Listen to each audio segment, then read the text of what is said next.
4:45-এর passenger ট্রেনটিকে রওনা করে দিয়ে নদের চাঁদ নতুন সহকারীকে ডেকে বলল, আমি চললাম হে। নতুন সহকারী একবার মেঘাচ্ছন্ন আকাশের দিকে তাকিয়ে বলল, আগে হ্যাঁ।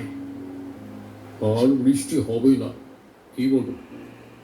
নতুন সহকারী এবার জলে জলময় পৃথিবীর দিকে তাকিয়ে বলল, আগে না।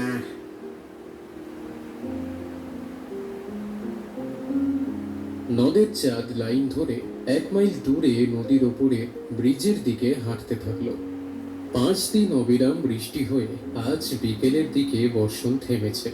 5 দিন নদীকে দেখা হয়নি। নদের চাঁদ ছেলে মানুষের মতো উৎসুক বোধ করতে লাগলো। আকাশে যেমন মেঘ করে আছে, হয়তো আবার কিছুক্ষণের মধ্যেই প্রবল ধারায় বর্ষণ শুরু হবে। তা হোক। ব্রিজের একপাশে আজকে চুপচাপ বসে কিছুক্ষণ নদীকে না দেখলে সে বাঁচবে না। 5 দিনের আকাশ ভাঙা বৃষ্টি না জানি নদীকে আজ কি অপরূপ রূপ দিয়েছে। দুদিকে মাঠ ঘাট জলে ডুবে গিয়েছিল। রেলের উঁচু বাঁধ ধরে হাঁটতে হাঁটতে দুপাশে তাকাতে তাকাতে নদের চাঁদ নদীর বর্ষণ পুষ্ট মূর্তি কল্পনা করার একটা চেষ্টা করতে লাগলো।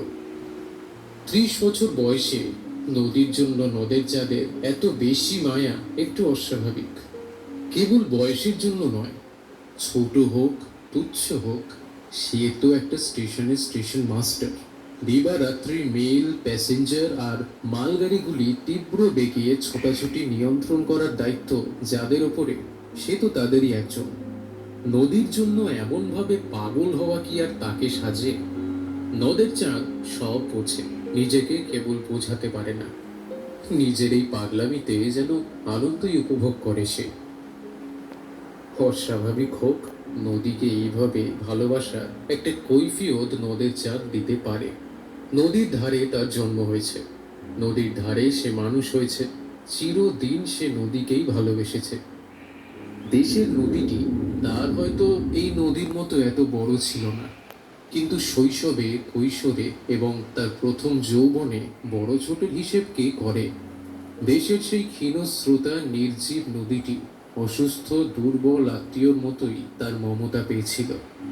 বড় হয়ে একবার অনাবৃষ্টির বছরে নদীর ক্ষীণ স্রোতধারাও প্রায় শুকিয়ে যাওয়ার উপক্রম হয়েছে। সেই দেখে সে তো প্রায় কেঁদেই ফেলেছিল।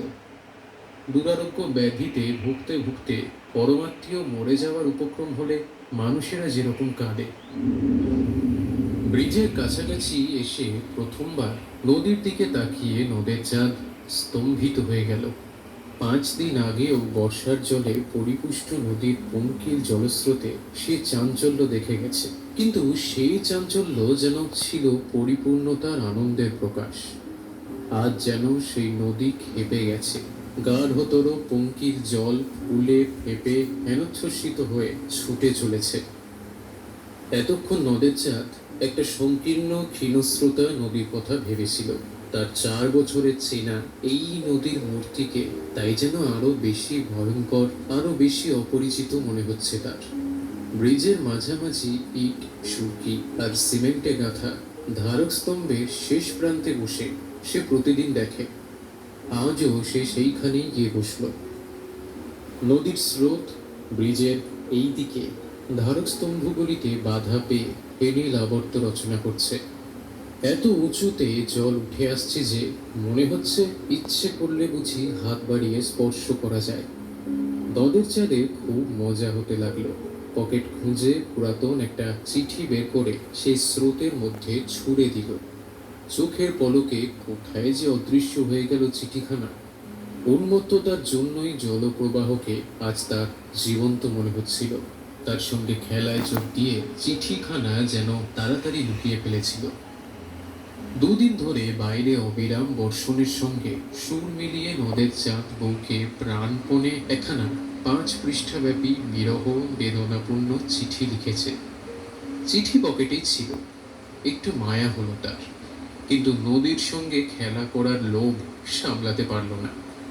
একখানি পাতা ছিঁড়ে দুমড়িয়ে মুচড়িয়ে জলে ফেলে দিতে লাগলো। कई बार स्टूडेंट मुझसे पूछते हैं कि सर एनरोल एजेंट को करके हम 2025 में सैलरी क्या एक्सपेक्ट कर सकते हैं। देखिए सैलरी आपके नॉलेज के ऊपर डिपेंड करता है। अगर आप एक फ्रेशर हैं তারপরে নামলো বৃষ্টি। সে কি মুষলধারায় বৃষ্টি। ঘন্টা দিন বিশ্রাম করে মেঘের যেন নতুন শক্তি সঞ্চিত হয়েছে। নদের চাঁদ বসে বসে ভিজতে লাগলো, উঠল না।